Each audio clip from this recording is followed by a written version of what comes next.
नमस्कार दोस्तों। आज की कहानी है जाको राखे साइयाँ मार सके न कोई। कनाडा से आई यह नन्या अपनी माँ को सरप्राइज देने घर पहुँची थी, लेकिन घर के पिछले स्टोर रूम का दरवाज़ा खोलते ही उसके पैरों तले ज़मीन खिसक गई। जिस माँ को वो महारानी समझ रही थी, वो वहाँ अंधेरे में कीड़े मकोड़े के बीच अपनी ही गंदगी में पड़ी थी। माँ के कटे हुए पैरों के घावों पर रेंगते कीड़े और शरीर पर सिगरेट के दाग देखकर पुलिस वालों की भी रूह कांप गई। आखिर क्यों एक सगी बेटी ने अपनी ही अपाहिज माँ के जख्मों पर डंडे मारे, और कैसे अनन्या ने एक ही रात में इस नरक को शमशान बना दिया। देखिए बैसाखियों पर रिश्ते की यह दर्दनाक दास्तां। बैसाखियों पर रिश्ते। कल्याणी देवी, जिनकी उम्र 60 वर्ष थी, कभी इस अपने की बल्कि पूरे मोहल्ले की सबसे मजबूत महिला थी। पति के गुजरने के बाद उन्होंने अकेले सिलाई कढ़ाई करके अपने बेटे विपिन और 2 बेटियां रीना और अनन्या को पाला था। उन्होंने अपनी मेहनत से 2 मंजिला मकान खड़ा किया था। अनन्या पढ़ने में बहुत होशियार थी।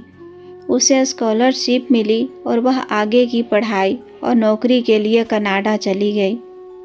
बड़ी बेटी रीना की शादी कल्याणी जी ने पास के ही शहर में कर दी थी, और बेटा विपिन अपनी पत्नी शिखा के साथ इसी घर में रहता था। सब कुछ ठीक चल रहा था जब तक वह काली रात नहीं आई। कल्याणी जी को शुगर की गंभीर बीमारी थी। एक दिन पैर में लगी छोटी सी चोट नासूर बन गई।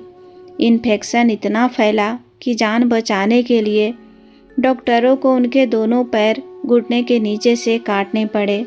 वह कल्याणी देवी, जो कभी पूरे घर का बोझ उठाती थी, आज खुद एक व्हीलचेयर और बिस्तर पर सिमट कर रह गई।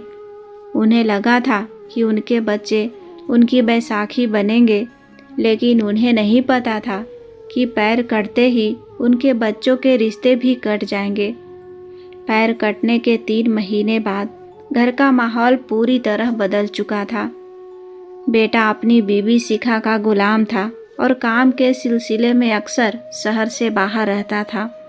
घर में अब राज था बहू शिखा का, और उसका साथ देने के लिए अक्सर आ जाती थी बड़ी ननद रीना।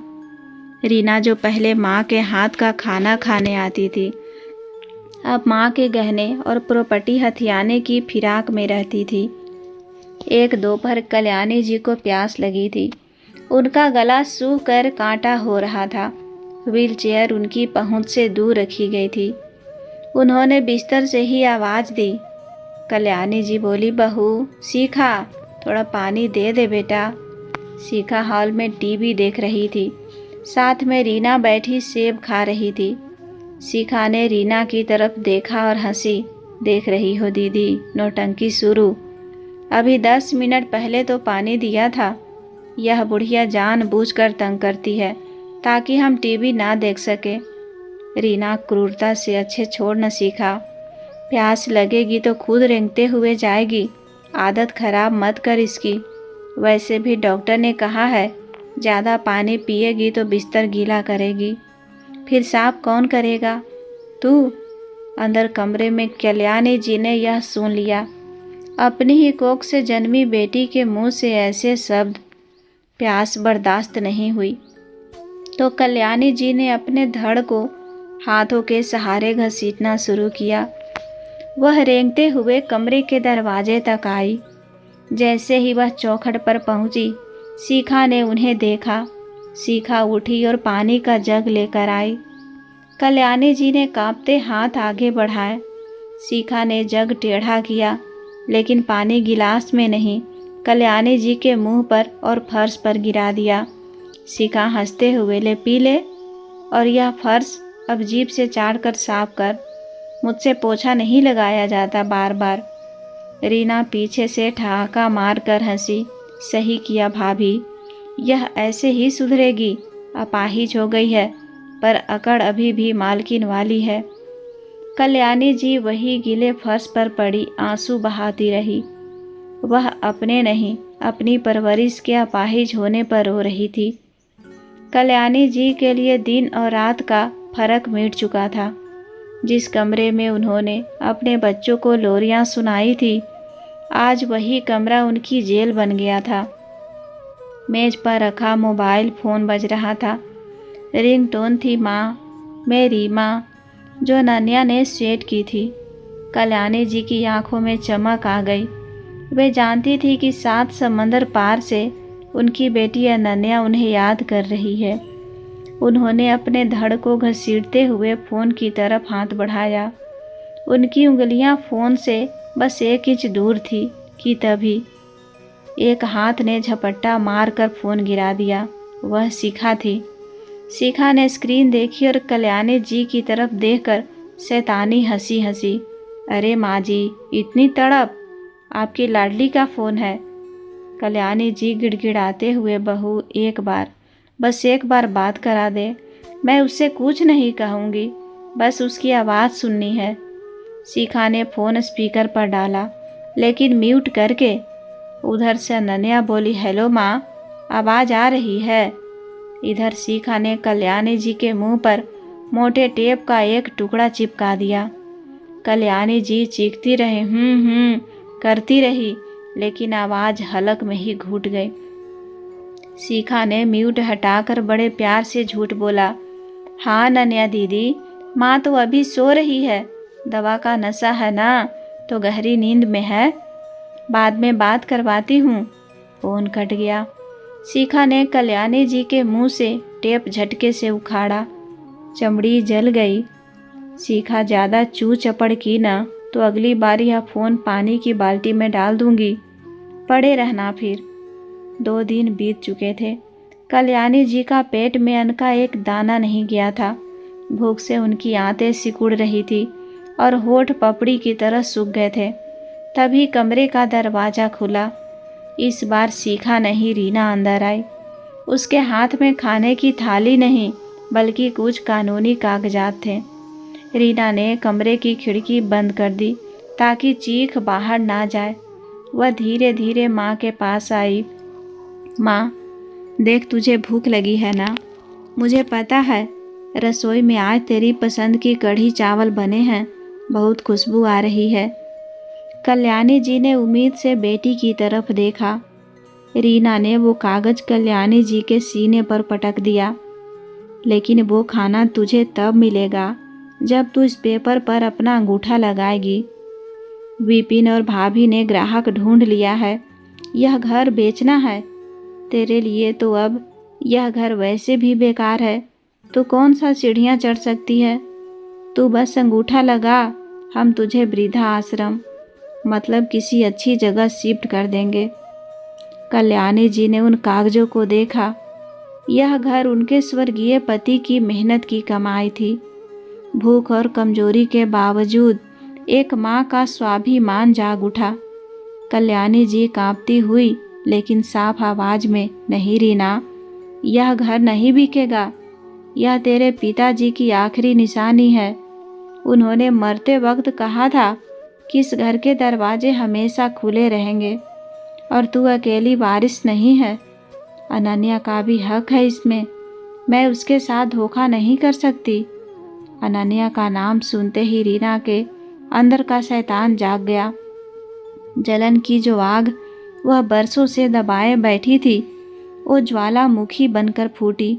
रीना, चीखते हुए, अनन्या, फिर अनन्या। हर वक्त अनन्या की माला जपती रहती है। वो महारानी विदेश में ऐश कर रही है, ठंडी हवा खा रही है, और यहाँ तेरा घूमूत हम साफ कर रहे हैं। बदबू हमें आती है, सेवा हम करें और जायदाद में हिस्सा उस अनन्या का। रीना का गुस्सा बेकाबू हो गया। उसकी नज़र पास पड़ी लोहे की वॉकिंग स्टिक पर गई, वही छड़ी जो कल्याणी जी का सहारा था। रीना ने वो छड़ी उठाई और बहुत ही गुस्से के साथ बोली, बहू, जुबान चलने लगी है तेरी। अनन्या का हक चाहिए न तुझे? ले हक। रीना ने वो भारी छड़ी पूरी ताकत से कल्याणी जी के कटे हुए पैरों के घावों पर दे मारी। वहाँ की चमड़ी अभी नाजुक थी, टाँके कुछ ही समय पहले भरे थे। कल्याणी जी आह मर गई। दर्द की एक ऐसी लहर उठी कि कल्याणी जी की आंखों के आगे अंधेरा छा गया। ऐसा लगा जैसे किसी ने घाव पर नमक और तेजाब एक साथ डाल दिया हो। वे बिस्तर पर तड़पने लगी जैसे जल बिन मछली तड़पती है। रीना का पागलपन अभी रुका नहीं था। नाटक मत कर बुढ़िया, अभी तो एक ही पड़ी है, रीना ने शिखा को आवाज़ दी। रीना गुस्से के साथ बोली, भाभी पकड़ो इसके हाथ, आज तो अंगूठा लगवा कर ही रहेंगे, चाहे इसकी उंगली काटनी क्यों न पड़े। शिखा दौड़ कर आई। दोनों ने मिलकर कल्याणी जी को, जो दर्द से बेहाल थी, बिस्तर से नीचे फर्श पर पटक दिया। कल्याणी जी के कटे हुए घुटने जमीन से टकराए। शिखा ने कल्याणी जी के दोनों हाथ पीछे की तरफ मरोड़ दिए। वह चीखती रही, बेटी छोड़ दे, हाथ टूट जाएगा। लेकिन रीना ने स्टैम्प पैड उठाया और भी ज़्यादा गुस्से से चुपचाप लगा निशान, वरना आज खाना तो छोड़, पानी की एक बूंद के लिए तरसा दूंगी। अरे मर क्यों नहीं जाती तू? क्यों हमारा खून पी रही है? तेरे मरने से ही हमें शांति मिलेगी, अपाहिज कहीं की। रीना ने माँ का कांपता हुआ अंगूठा जबरदस्ती स्याही में डुबोया और कोरे कागजों पर ठप्पा लगा दिया। एक बार नहीं, 10 बार। कल्याणी जी का विरोध आंसुओं में बह गया। एक माँ अपनी ही 2 बेटियों, बेटी और बहू की ताकत के आगे हार गई। काम होने के बाद रीना ने कागज समेटे और शिखा के साथ हंसते हुए कमरे से बाहर निकल गई। जाते जाते शिखा ने लाइट बंद कर दी और दरवाज़ा बाहर से लॉक कर दिया। अंधेरे कमरे में ठंडे फर्श पर कल्याणी जी अकेली पड़ी थी। उनके कटे हुए पैरों से खून रिस रहा था, प्यास से गला चटक रहा था। उन्होंने अंधेरे छत की तरफ देखा और सिसकते हुए ईश्वर से कहा, हे प्रभु, मैंने क्या पाप किया था? मैंने तो अपनी रीना को अपनी थाली का खाना खिलाया था, खुद भूखी सोई थी। आज वही रीना मुझे भूखा मार कर मेरी जायदाद छीन रही है। मेरे पैर ले लिए, अब मेरी जान भी ले ले मालिक। अब यह दर्द सहा नहीं जाता, मुझे मौत दे दे। उस रात उस बंद कमरे में इंसानियत मर गई थी, लेकिन कल्याणी जी की सांसें अभी चल रही थी। शायद इसीलिए, क्योंकि नियति ने न्याय का एक अध्याय लिखना अभी बाकी रखा था। 6 महीने बाद दिवाली का दिन। कनाडा में अनन्या को अजीब सी बेचैनी हो रही थी। पिछले 6 महीनों से उसकी माँ से ठीक से बात नहीं हुई थी। कभी आवाज़ साफ नहीं होती तो कभी शिखा फ़ोन कर देती। अनन्या ने बिना बताए भारत आने का फैसला किया। वह अपनी माँ को सरप्राइज़ देना चाहती थी और उन्हें अपने साथ कनाडा ले जाना चाहती थी। अनन्या एयरपोर्ट से सीधी टैक्सी लेकर घर पहुंची। घर बाहर से बहुत सजा हुआ था। दिवाली की लाइटें जगमगा रही थी। अनन्या के मन में लड्डू फूट रहे थे। माँ मुझे देखकर कितनी खुश होंगी। उसने घंटी बजाई। दरवाज़ा शिखा ने खोला। सामने अनन्या को खड़ा देख शिखा के चेहरे का रंग उड़ गया। शिखा हड़बड़ाते हुए, अनन्या तुम? बिना बताए। अनन्या मुस्कुराते हुए, सरप्राइज है भाभी, माँ कहाँ है? हैप्पी दिवाली। अनन्या अंदर घुसी। हॉल में रीना और बिपिन बैठे मिठाई खा रहे थे। रीना के हाथ से लड्डू गिर गया। अनन्या तू यहाँ? अनन्या हाँ दीदी, माँ कहाँ है? उनके कमरे में। अनन्या तेजी से माँ के पुराने बेडरूम की तरफ बढ़ी। तभी शिखा ने उसका रास्ता रोका। शिखा, रे रुक अनन्या, माँ वहाँ नहीं है। वो तो हमने उन्हें पीछे वाले स्टोर रूम में शिफ्ट कर दिया है। वहाँ हवा अच्छी आती है ना? स्टोर रूम में क्यों? अनन्या को कुछ गड़बड़ लगा। उसने शिखा को धक्का दिया और घर के पिछवाड़े बने उस छोटे से सीलन भरे स्टोर रूम की तरफ दौड़ी। अनन्या का दिल जोर जोर से धड़क रहा था। शिखा और रीना की घबराहट बता रही थी कि दाल में कुछ काला नहीं, बल्कि पूरी दाल ही काली है। अनन्या ने घर के पिछवाड़े बने उस छोटे से सीलन भरे स्टोर रूम के लोहे के दरवाजे को धक्का दिया। दरवाज़ा जाम था, जैसे महीनों से खोला ना गया हो। अनन्या ने पूरी ताकत लगाकर उसे खोला। चर चर की आवाज़ के साथ दरवाज़ा खुला। अंदर कदम रखते ही अनन्या को लगा जैसे किसी ने उसके मुंह पर तमाचा मारा हो। अंदर से तेज फिनाइल, सड़े हुए बासी खाने, सीलन और इंसानी मल मूत्र की इतनी भयंकर और मिचली लाने वाली बदबू आई कि अनन्या का दम घुटने लगा। उसने अपनी नाक पर दुपट्टा कस लिया। बाहर दिवाली की रोशनी थी, लेकिन अंदर घूप अंधेरा था। दीवारों पर मकड़ी के जाले लटक रहे थे। अनन्या ने कांपते हाथों से अपने मोबाइल की टॉर्च जलाई। सफ़ेद रोशनी अंधेरे को चीरती हुई कमरे के कोने में पड़ी। रोशनी जिस चीज़ पर पड़ी उसे देखकर अनन्या के गले से एक ऐसी चीख निकली जिसने सन्नाटे को चीर दिया। माँ! अनन्या की आंखों पर यकीन नहीं हो रहा था।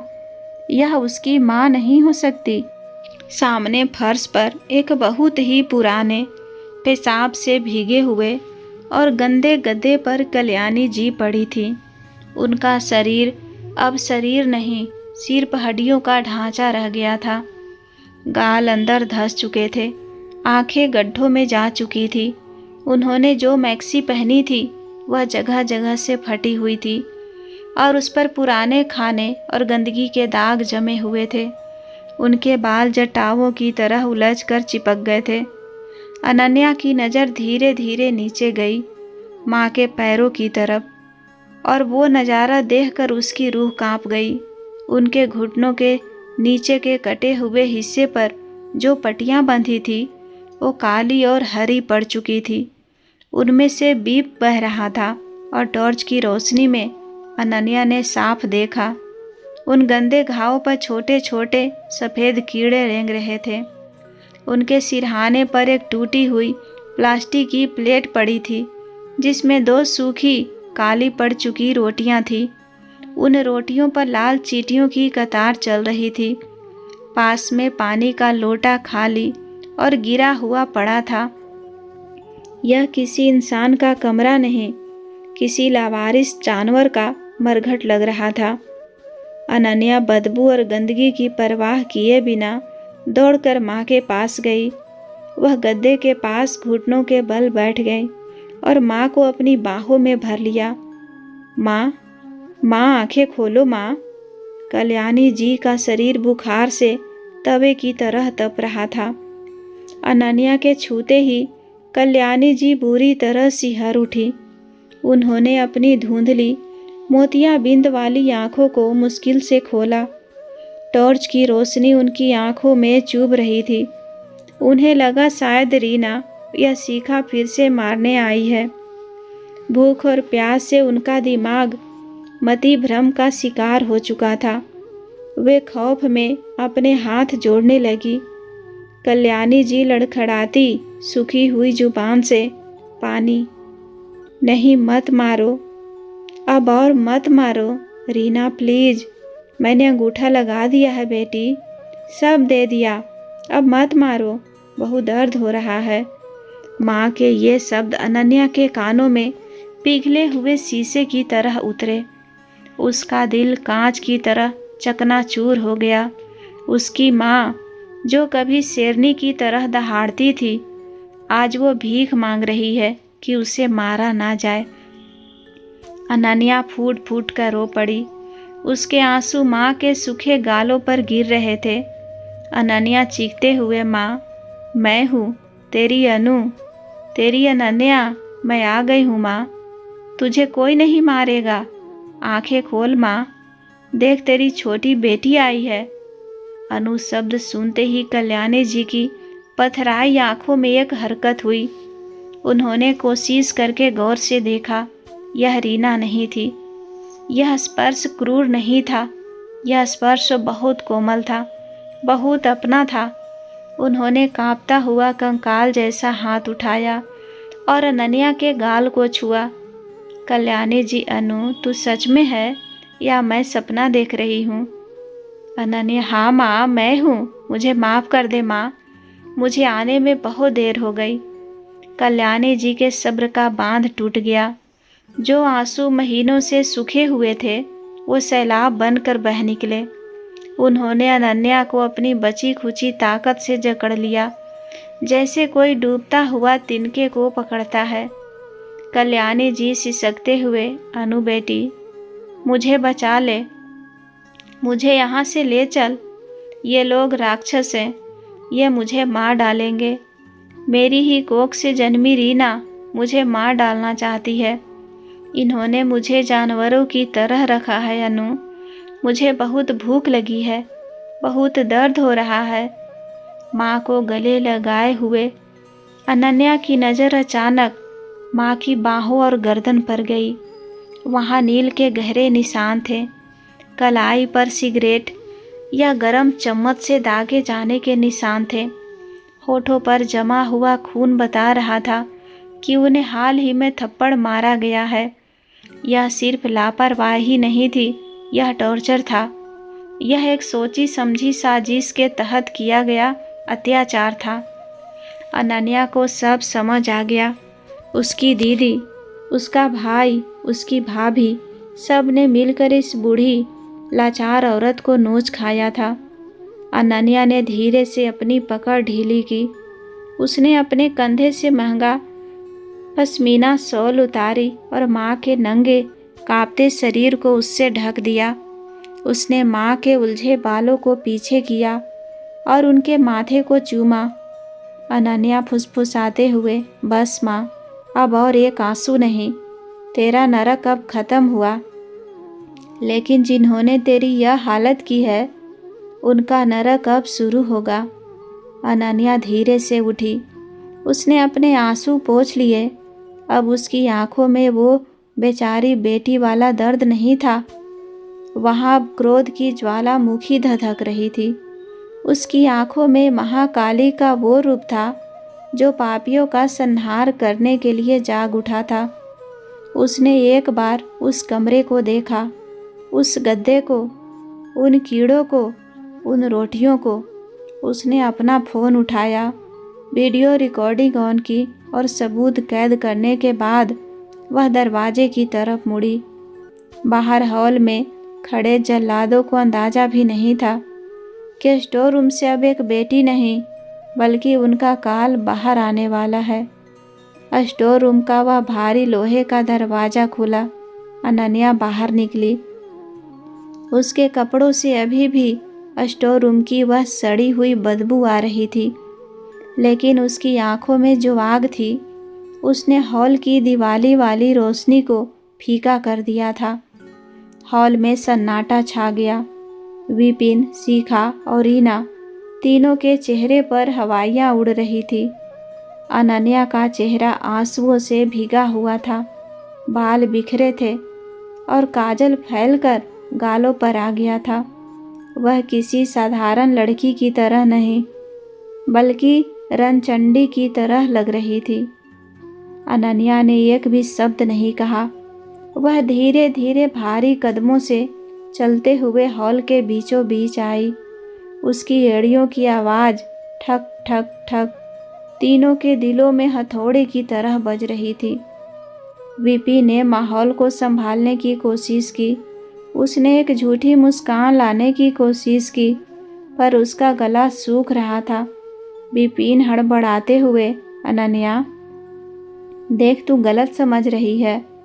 बात वह नहीं है जो तू सोच रही है। असल में माँ की दिमागी हालत बहुत खराब हो गई है। वो गंदे कपड़े कर देती है, बिस्तर गीला कर देती है, घर में बदबू फैलती थी, इसीलिए मजबूरन। विपिन अपनी बात पूरी कर पाता उससे पहले ही अनन्या का हाथ हवा में लहराया और पूरी ताकत के साथ विपिन के गाल पर पड़ा। तमाचा इतना जोरदार था कि विपिन का संतुलन बिगड़ गया और वह लुढ़क कर पीछे सोफे पर जा गिरा। उसके होठ से खून रिसने लगा। पूरा कमरा सुन्न पड़ गया। अनन्या शेरनी की तरह दहाड़ते हुए, दिमागी हालत माँ की नहीं, तुम सबकी खराब है विपिन, और वो भी इंसानियत वाली। बिस्तर गीला करती थी। अरे नालायक, जब तू छोटा था और दिन में 10 बार बिस्तर गीला करता था तो माँ ने तुझे कभी स्टोर रूम में फेंका? वो खुद गीले में सोती थी और तुझे सूखे में सुलाती थी, और आज तुझे उनकी बीमारी से बदबू आ रही है। लानत है तेरी परवरिश पर। अनन्या की नज़र अब रीना की तरफ घूमी। रीना जो हमेशा बड़ी बहन होने का रौब झाड़ती थी, आज अनन्या की आंखों में झांकने की हिम्मत नहीं कर पा रही थी। वह धीरे धीरे पीछे खिसक रही थी। रीना कांपते हुए, अनु देख, गुस्सा मत कर, मैं तो बस भाभी की मदद। अनन्या ने आओ देखा न ताओ उसके बालों को पकड़कर उसका सर बगल में दीवार पर दे मारा, जिससे रीना एकदम से चीख पड़ी। वही सब चौंक गए और सब रीना कहकर चिल्लाए। वही रीना अचानक से दर्द से सर घूमता हुआ जमीन पर जा गिरी। वही जैसे ही भाभी और भैया ने ये देखा, वैसे ही वह उसके पास आने वाले थे, वैसे ही अनन्या ने गुस्से के साथ उनकी तरफ देखा और फिर वहाँ पर की नज़र पास रखे एक कांच के भारी फूलदान पर गई। उसने आओ देखा न ताओ फूलदान उठाया और पूरी ताकत से रीना के पैरों के पास दीवार पर दे मारा। कांच के टुकड़े पूरे फर्श पर बिखर गए, बल्कि कुछ उसके पैर में दब गए, जिससे रीना चीख कर कोने में दुबक गई और रोने लगी। वही अनन्या धीरे धीरे रीना के पास गई और उसकी आंखों में आंखें डालकर बोली। अनन्या फुसफुसाते हुए लेकिन भयानक आवाज में, चुप, एक शब्द और नहीं डायन, मैंने अभी सुना अंदर माँ क्या बड़बड़ा रही थी। वो कह रही थी, मत मारो रीना, अब और मत मारो।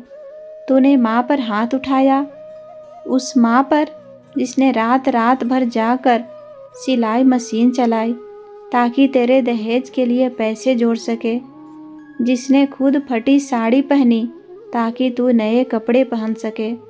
उस माँ के कटे हुए घावों पर तूने छड़ी मारी। शर्म नहीं आई तुझे? तू बेटी है या कसाई? शिखा भाभी को लगा कि यह बात बहुत बिगड़ रही है। उसने अपनी मालकिन वाली हेकड़ी दिखाने की कोशिश की। शिखा कमर पर हाथ रखकर, देखो अनन्या, चिल्लाओ मत, यह हमारा घर है, हम माँ के साथ जैसा चाहे वैसा करें। तुम विदेश से आकर हमें ज्ञान मत दो, निकलो यहाँ से। अनन्या हंसी, एक ठंडी व्यंग्यात्मक हंसी। अनन्या, तुम्हारा घर? अनन्या ने बड़ी शांति से अपना हैंड बैग खोला, उसमें से अपना आईफोन निकाला। स्क्रीन पर एक वीडियो पॉज था, वही वीडियो जो उसने अभी स्टोर रूम में बनाया था। शिखा भाभी, अब यह घर तुम्हारा नहीं, पुलिस का क्राइम सीन बनने वाला है। मैंने घर में घुसते ही माँ की हालत का वीडियो अपने वकील और एनजीओ को भेज दिया है, और अभी इसी वक्त मैं पुलिस कमिश्नर को कॉल लगा रही हूँ। अनन्या ने स्क्रीन दिखाई। अनन्या, जानती हो तुम तीनों पर कौन कौन सी धाराएं लगेगी? हत्या की कोशिश, माँ को भूखा रखकर मारने के लिए, एक बुजुर्ग महिला को पीटने के लिए, सीनियर सिटीजन एब्यूज एक्ट, उन्हें अमानवीय हालत में रखने के लिए। इतनी धाराएं लगेगी कि तुम तीनों की पूरी जिंदगी जेल में चक्की पीसते और टॉयलेट साफ करते हुए निकलेगी। जमानत भी नहीं होगी। पुलिस और नॉन बेलेबल वारंट का नाम सुनते ही शिखा की सारी हेकड़ी हवा हो गई। रीना के पैरों तले जमीन खिसक गई। विपिन का नशा उतर गया। वे जानते थे कि अनन्या जो कह रही है वो कर सकती है। उसके पास पैसा और पावर दोनों है। रीना दौड़कर आई और अनन्या के पैरों में गिर पड़ी। उसने अनन्या के पैर कसकर पकड़ लिए। रीना रोते हुए, अनु मेरी बहन माफ़ कर दे, पुलिस को मत बुला, मेरे ससुराल वाले मुझे घर से निकाल देंगे, मेरे बच्चे अनाथ हो जाएंगे, मुझसे गलती हो गई अनु, मैं माँ के पैर दबाऊंगी, उनकी सेवा करूंगी, प्लीज़ पुलिस को मत बुलाओ। शिखा भी हाथ जोड़कर रोने लगी। अनन्या हम सुधर जाएंगे, आज के बाद माँ को रानी बना कर रखेंगे, प्लीज़ हमारी इज्जत मत उछालो। अनन्या ने एक झटके से अपना पैर खींचा और रीना को ठोकर मार कर दूर किया। रीना लुढ़क कर कांच के टुकड़ों पर जा गिरी। अनन्या बर्फीली कड़क आवाज में, इज्जत? किस इज्जत की बात कर रही है शिखा? वो इज्जत जो तुमने मेरी माँ की स्टोर रूम में तार तार कर दी। और रीना सेवा। अनन्या ने घृणा से उन तीनों को देखा। अनन्या, तुम लोग इंसान नहीं, जानवर हो, जानवर। और खूंखार जानवरों को घर में नहीं, पिंजरे में रखा जाता है। और रीना, तू अपने ससुराल की चिंता मत करो, तेरे पति को तो पता चलना ही चाहिए कि वो किस राक्षस के साथ सो रहे हैं। ले, भेज दिया मैंने यह वीडियो तेरे पति और तेरे सास ससुर को। अनन्या ने फ़ोन पर सेंड बटन दबाया। टिंग की आवाज़ आई। रीना चीख पड़ी नहीं और अपना सिर पीटने लगी। उधर बाहर पुलिस की सायरन की आवाज़ गूंजने लगी। अनन्या दरवाजे की तरफ बढ़ी और दरवाज़ा खोल दिया। सामने पुलिस इंस्पेक्टर और पूरी टीम खड़ी थी। अनन्या इंस्पेक्टर की तरफ इशारा करते हुए, इंस्पेक्टर साहब, वो रहे मुजरिम और पिछवाड़े के स्टोर रूम में है मेरा सबूत, ले जाइए इन जानवरों को। उस रात दिवाली के पटाखों के शोर में इन 3 पापियों की चीखें दब गई और अनन्या ने वहीं खड़े होकर देखा कि कैसे पाप का घड़ा जब भरता है तो वो फूटता नहीं बल्कि विस्फोट करता है। महज 20 मिनट के अंदर उस घर के बाहर का नज़ारा बदल चुका था। दिवाली के पटाखों की आवाज़ को चीरते हुए पुलिस की जीप और एम्बुलेंस के सायरन गूंजने लगी। लाल और नीली बत्तियों की चमक ने पूरे मोहल्ले को जगा दिया। जो पड़ोसी अपने घरों में पूजा कर रहे थे वो सब दौड़कर कल्याणी जी के घर के बाहर जमा हो गए। पुलिस वाले जो अनन्या के वकील के दबाव में आए थे, उन्होंने घर को चारों तरफ से घेर लिया था।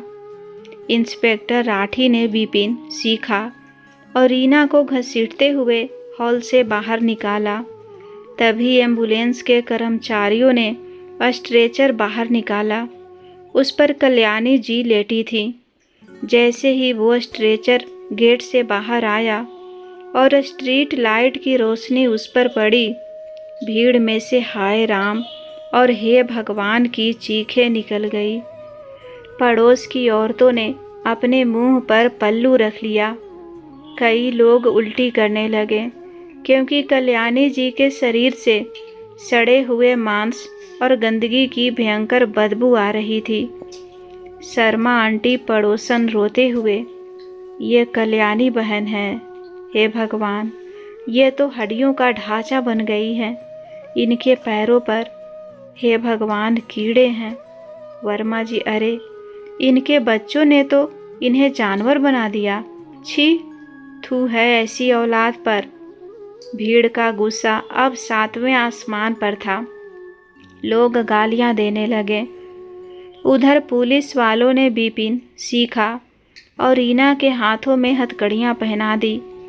हथकड़ी का ठंडा लोहा कलाई पर लगते ही तीनों का सब्र टूट गया। अब वे अपनी जान बचाने के लिए नौटंकी करने लगे। विपिन गिड़गिड़ाते हुए, सर मेरी बात सुनिए, मैंने कुछ नहीं किया, ये सब मेरी बीवी और बहन का किया धरा है। मैं तो टूर पर रहता हूँ सर, मुझे छोड़ दीजिए। विपिन की इस कायरता को सुनकर चीखा ने उसे कोहनी मारी। सीखा बाल नोचते हुए, हाय मैं मर गई, मेरे मायके वाले क्या कहेंगे। इंस्पेक्टर साहब, मेरी इज्जत का सवाल है, मैं बड़े घर की बेटी हूँ, मुझे जीप में मत बैठाओ। अनन्या अपनी भाभी को बचा ले, लेकिन सबसे बुरा हाल रीना का था। उसे पता था कि उसका वीडियो उसके ससुराल पहुंच चुका है। उसका घर, परिवार, पति सब खत्म हो चुका था। वह पागलों की तरह हाथ पैर पटक रही थी। रीना चीखते हुए, माँ, वो माँ, माँ देख, ये मुझे ले जा रहे हैं। माँ, मैं तेरी बेटी हूँ, तेरी रीना। तूने मुझे अपनी छाती से दूध पिलाया है माँ, अपनी बेटी को जेल भेजेगी। माँ कुछ बोल ना माँ, इंस्पेक्टर को बोल दे कि हमने कुछ नहीं किया। माँ मुझे बचा ले, मेरे बच्चे अनाथ हो जाएंगे माँ। रीना पुलिस वाले का हाथ छुड़ाकर स्ट्रेचर की तरफ दौड़ने की कोशिश कर रही थी, लेकिन महिला पुलिसकर्मी ने उसे बालों से पकड़कर पीछे खींच लिया। कल्याणी जी, जो अब तक आंखें बंद किए एम्बुलेंस में चढ़ाई जा रही थी, उन्होंने रीना की चीख सुनी, माँ बचा ले। बरसों पुरानी आदत थी, बच्चों की आवाज़ सुनकर दिल पिघल जाता था, लेकिन आज दिल पिघला नहीं बल्कि पत्थर हो गया। कल्याणी जी ने कांपता हुआ हाथ उठाया। कल्याणी जी धीमी आवाज़ में, रुको। अनन्या ने इशारा किया। एम्बुलेंस वालों ने स्ट्रेचर रोक दिया। सन्नाटा छा गया। रीना को लगा माँ मान गई। विपिन और शिखा के चेहरों पर उम्मीद जागी। माँ जरूर बचा लेगी, माँ का दिल है, उन्होंने सोचा। कल्याणी जी ने अपनी गर्दन घुमाई और रीना की तरफ देखा। उनकी आंखों में अजीब दर्द और उससे भी बड़ा क्रोध था। कल्याणी जी कमज़ोर लेकिन बेहद साफ और कड़क आवाज़ में, इंस्पेक्टर साहब। इंस्पेक्टर जी, माता जी। कल्याणी जी, यह औरत जो चिल्ला रही है, यह मेरी बेटी नहीं है। मेरी कोख ने किसी रीना को जन्म नहीं दिया।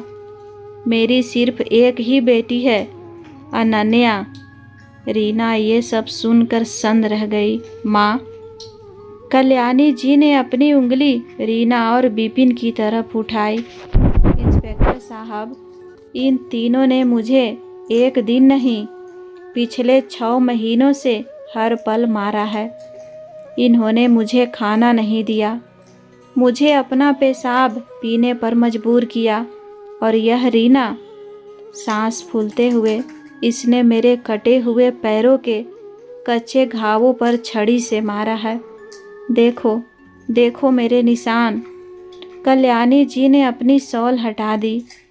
भीड़ ने उनके शरीर पर सिगरेट के दाग और नील के निशान देखे। भीड़ में से किसी ने चिल्लाकर कहा, मारो सालों को। कल्याणी जी हाथ जोड़कर, मुझे इनसे कोई दया नहीं चाहिए साहब, ये मेरी औलाद नहीं, ये हत्यारे हैं। इन्हें वही सज़ा मिलनी चाहिए जो एक कातिल को मिलती है। अगर इन्हें छोड़ा तो मेरी आत्मा को कभी शांति नहीं मिलेगी। माँ के इन शब्दों ने रीना, विपिन और शिखा की बची खुची उम्मीद का गला घोट दिया। इंस्पेक्टर ने हवलदारों को इशारा किया, ले चलो इन जानवरों को और अच्छे से खातिरदारी करना लॉकअप में। पुलिस वाले उन्हें घसीटते हुए जीप की तरफ ले गए। रीना जमीन पर लेट गई, घिसटती रही, माँ, माँ, लेकिन अब सुनने वाला कोई नहीं था। जैसे ही पुलिस उन्हें भीड़ के बीच से ले जा रही थी, लोगों का सब्र टूट गया। एक बुजुर्ग आदमी ने आगे बढ़कर विपिन के मुंह पर थूक दिया। औरतों ने शिखा और रीना को गालियां दी। किसी ने पीछे से चप्पल फेंक कर मारी। भीड़ की आवाज़ें कुछ उस तरह आ रही थी, मर जाओ डूब के, डायन है ये बेटी नहीं। नरक में भी जगह नहीं मिलेगी तुम लोगों को। पुलिस जीप उन्हें लेकर अंधेरे में गायब हो गई। पीछे रह गया तो बस पटाखों का धुआं और एक कड़वा सच। अनन्या एम्बुलेंस में चढ़ी। उसने माँ का सिर अपनी गोद में रखा। कल्याणी जी ने एक गहरी सांस ली, जैसे बरसों बाद उनका दम घुटने से बचा हो। उन्होंने अनन्या का हाथ पकड़ा और अपनी आंखें बंद कर ली। उनके चेहरे पर अब डर नहीं, शांति थी। उस रात दिवाली थी और सच में कल्याणी जी के जीवन से राक्षसों का अंत होकर उजाला हो गया था। 1 साल बाद कनाडा का एक खूबसूरत पार्क। कल्याणी जी एक इलेक्ट्रॉनिक व्हील चेयर पर बैठी थी। उनके चेहरे पर अब रौनक थी, गाल भरे हुए थे और आंखों में चमक थी। उन्होंने एक सुंदर स्वेटर पहना था। अनन्या उनके पीछे खड़ी थी। माँ, ठंड लग रही है क्या? घर चलें? कल्याणी जी, नहीं बेटा, यहाँ धूप बहुत अच्छी है। मुझे यकीन ही नहीं होता कि मैं फिर से सांस ले पा रही हूँ। कल्याणी जी ने अनन्या का हाथ अपने गाल पर रखा। कल्याणी जी, ईश्वर ने मेरे पैर छीन लिए, शायद इसीलिए ताकि मैं देख सकूं कि कौन मेरे साथ खड़ा रह सकता है। तूने मुझे सिर बचाया नहीं अनु, तूने मुझे माँ होने का सम्मान वापस दिया है। अनन्या ने माँ के माथे को चूमा। माँ, दुनिया में रिश्ते खून से नहीं, एहसास से बनते हैं। जिनके पास एहसास नहीं, वो अपने होकर भी पराए हैं।